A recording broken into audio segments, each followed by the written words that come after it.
Ассалаумағалейкум достар, сіздермен мен Аккаунти арнасы.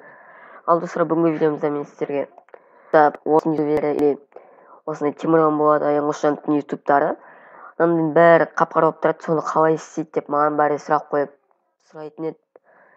Бүгін сол сұрақтарға сіздерге жауабын айтатын боламын, ендеше қарап тұрыңыздар. Өйстіп тұрған кезде значит аппақ болып тұрады, ал кейбір ютуберлерде қап-қара болып тұрады. Өйтіп жасау үшін ең біріншіден нәште өзіңіз каналыңызды создадыңыз, сосын нәште басасыздар. Басқан кезде нәште ночной режим деген бар. Осыған басып, және мынаны көкке итересіздер. Сол кезде бүкіл шет қап-қара болатын болады. Бұның пайдасы андай көзді ауыртпайды, қап-қара болып тұрады. Ал аппақ болса көз ауырып уже жап-жарық түнде де жап-жарық болып тұрғаннан зияны ол бар ғой. Ал егерде қап-қара болып тұрса, көзді де ауыртпайды, тым жақсы қарап отыра аласыздар. Ал бұны кетіру үшін қайтып жаңағыдай осы каналыңызға басасыздар, ночной режим дегенде.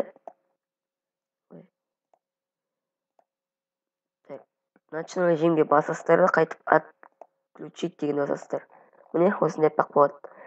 Ал мен сіздерге ақыл айтайын, негізі аппақ болып тұрғаннан қара болып тұрған удобнырақ. Ал егерде достар бұл видео сіздерге ұнаса, лайк басып каналға тіркеліп кетейік. Давайте достар.